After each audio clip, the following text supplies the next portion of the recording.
Here's the leak, by the way. This is a leak of thousands of emails between the Alliance Defending Freedom, the American Principles Project, Liberty Counsel, Wolf, and other anti-trans groups detailing strategy and coordination on anti-trans bills with politicians and conversion therapists. Have at it.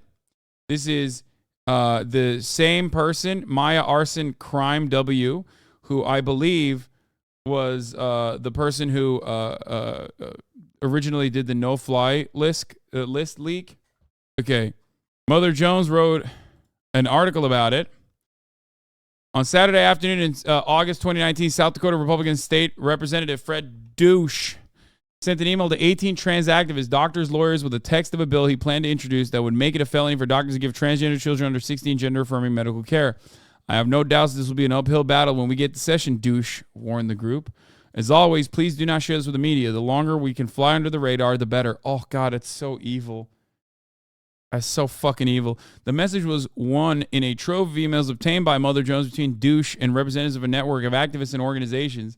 I also kind of hate that, like, you know, the media, is it nomenclature? Is that the right word?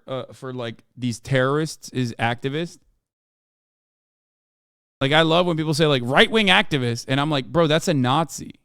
Like, what do you mean? That's not like a free speech activist. That's like just a Nazi. You're talking about a Nazi. Like, is weird. Like, no, they're not. There's no such thing as an anti-trans activist. Like, there is a transphobe. Yeah, it's like talking about Hitler as a right-wing activist.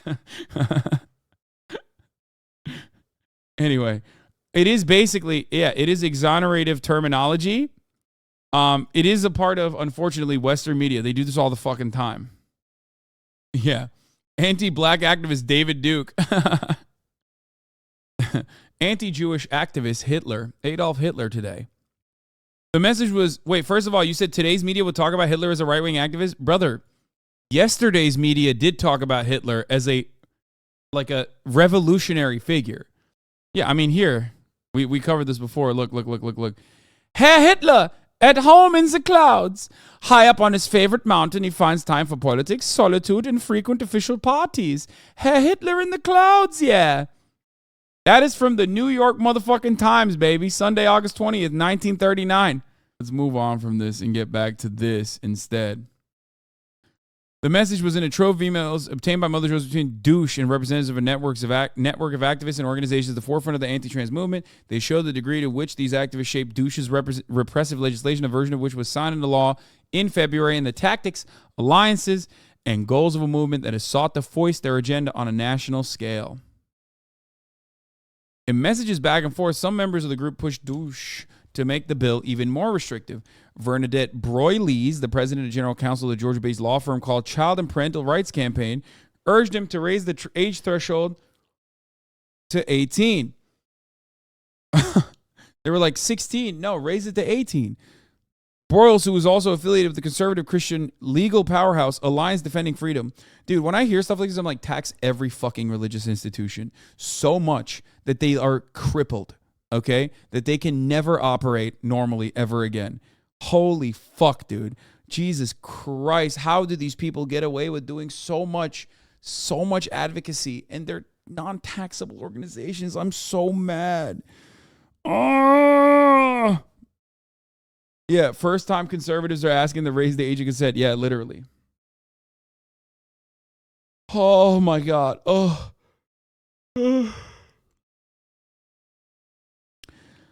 Warned that other religious right groups might not support the bill if you start by giving away 16 and 17-year-old girls right from the outset. Others, including Andre Van Mol, a member of fringe conservative doctors group that calls itself the American College of Pediatricians, raised concerns that the bill was written might backfire, accidentally blocking healthcare providers from attempting to change a child's perception of their sex when kids identify as transgender. Douche agreed to rewrite the section. This is like the culmination. This is basically when it was first popping off. Like, obviously, anti-trans stuff was always crazy, and it's always been a thing. But there was an era where, you know, the mainstream narrative wasn't this, like, aggressively in support of murdering trans people. Right? I think I would say, like, Donald Trump made it, like, a big culture war thing. even after, like, literally, there were like drag queens that he had on his campaign. He was like supposedly LGBT. He literally said Caitlyn Jenner can pee in the women's room. Like, I don't care. Remember that shit? And then, like, when he was president, he's like, trans people can't be a part of the military, out of nowhere. And then that culture war meta became so aggressive. Douche's legislation was killed in the Senate after doctors showed up to the South Dakota State House to argue that they should not be sent to prison for following medical consensus.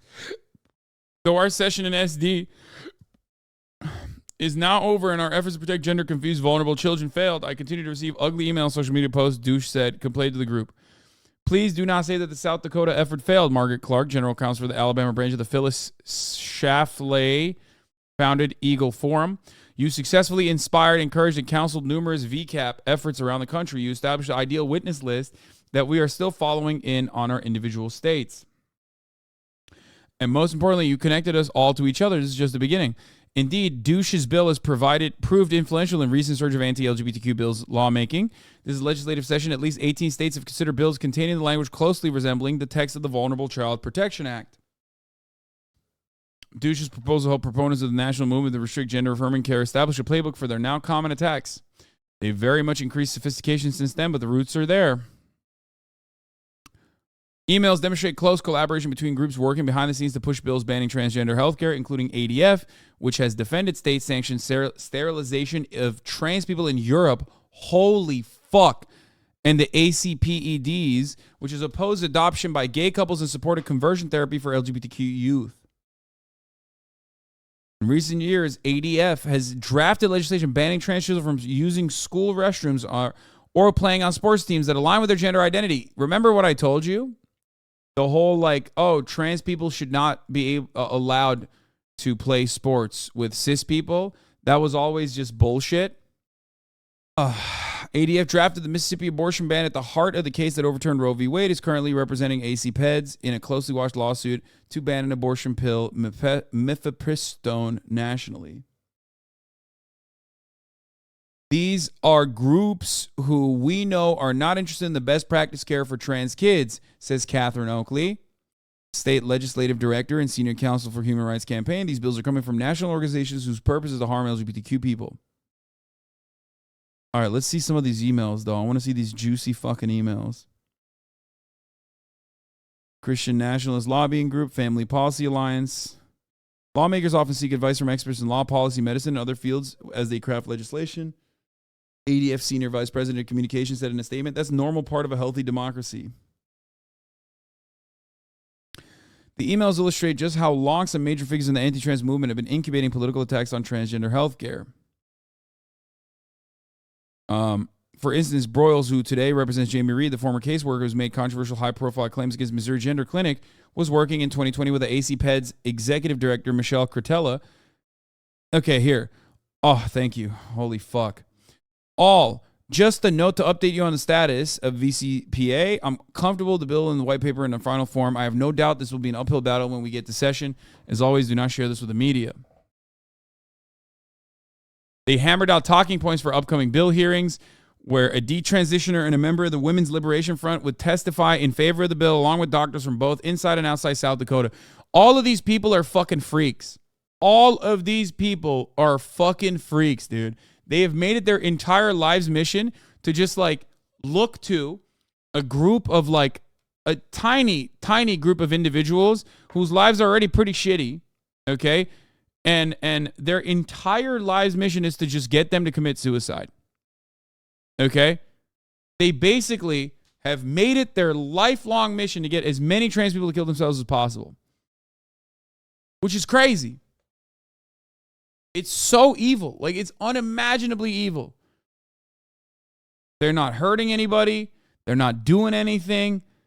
And these guys have created this insane network of hatred. It's pretty fucked up. The group debated how to respond to the ACLU's claim that their bill was unconstitutional. While there may be a constitutional right to refuse to carry a child to term under Roe, there is no constitutional right to chemically and surgically mutilate one's healthy body. Where there is no disease to be treated, that's child abuse. Broyles Road. Dude, it's a medical process, dude. It should be left to the person Like the patient and the doctor.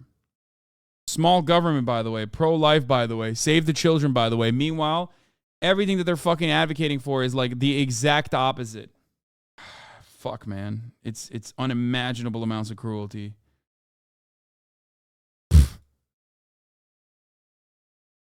Good time to bring up like irrelevant washed comedian, man. Thanks. He's like, oh, we're talking about trans people? Let me go defend Dave Chappelle for no reason. Dude, Dave Chappelle's biggest crime wasn't that he was transphobic. Many people are, okay? He was mid. I'll say it. I'm not trans. It doesn't, it doesn't directly impact me in that same way. I have the privilege of looking at that objectively without being emotional about it. And let me tell you, it was mid, okay? As someone who was a massive Dave Chappelle fan, it was mid. It was hacky. There were no jokes to be had. That's his greatest crime, to be honest. Many people are transphobic, but not many people ruin their incredible comedy career by deciding to just fucking sit up there and do a TED Talk. Van Mol, the doctor, suggested Dorsch reply to the suicide prevention argument the rebuttal published on a now defunct anti-trans blog. Why weren't there in the 1950s a total bloodbath of suicides if non-affirmation is everything? Do the fast train of offing oneself? Van Mol asked, paraphrasing the blog post. Wait, what? This motherfucker did not point to the 1950s as like a wonderful time to be trans, right? Or even like talking about suicide rates in the 1950s. Pretty sure plenty of people were killing themselves back then too, like nonstop. What's your counter to trans people in sports having an unfair advantage? The entire basis of sports is designed around having unfair natural advantages. The only reason why you have a problem when it's a trans person is because you find that to be unnatural. You don't have a problem with Messi taking hormones to overcome his genetic disorder at an early age. He's the GOAT, one of the greatest, soccer players of all time. Messi also did hormone therapy. Okay, he had to take human growth hormone. You don't give a shit if Michael Phelps has insane natural advantages. You only give a shit when it's a trans woman because you don't consider trans people to be valid. So you think they're doing it for an unnatural, unreasonable purpose, which is to what? Win a fucking swim meet in high school? That blows my fucking mind. I do not think that that is the case. I do not believe it. I also don't think that it's bad for some people to have. No one is transing themselves to play fucking high school or college sports. I love to imagine someone hearing this take and coming away from it hating Messi. No, Messi is awesome. Messi's story is overcoming great odds. So yeah, I don't care. I just don't care about trans athletes like dominating. And that's not even the case, to be honest. Because trans athletes are not fucking dominating every sports endeavor that they are engaging in. So that's the other thing. You just hear about it when they end up inevitably winning one fucking thing. And then a whole sequence of L's that they partake in is never covered. That's the beauty of sports. Sometimes people dominate, and in other instances, they don't. Wait till you have a daughter and she has to compete against a naturally born male. Yeah. If I have a daughter in the future and she's a gigantic piece of shit transphobe, I will make sure that that does not happen. I will educate them to ensure that they are not a fucking asshole like you dumb bitch. You think if I had a daughter, she'd be transphobic? What are you, fucking delusional? Are you out of your fucking mind? Yeah, I will not have a bitch-made ass daughter who's like, oh my God, I lost because trans people. Shut the fuck up, bitch. Work harder. Get better. That's the fucking entire basis of sports. You dumb bitches looking for equity. I want equality of outcome in my sports. I wanted to make it boring. Who cares? I'm a former female athlete. Don't be an asshole. What do you mean? That guy was a 3-year follower? Yeah. I mean, people's brains break usually. Is this seriously that common an issue that's worth reporting? No. It's just an entry point. It's an entry point to the conversation. It's to open up the door. Shouts out to Joe Rogan for that, by the way. That was pretty fire of him to just like basically normalize this as though it's like a valid reason to fucking constantly chirp at trans people. That person literally proved your point that a lot of people are transphobic. Yeah, I mean, everyone knows that though. Okay, this is too long and it's like bumming me out. I'm depressed. Anyway, fuck these people. How do you argue that point? What point?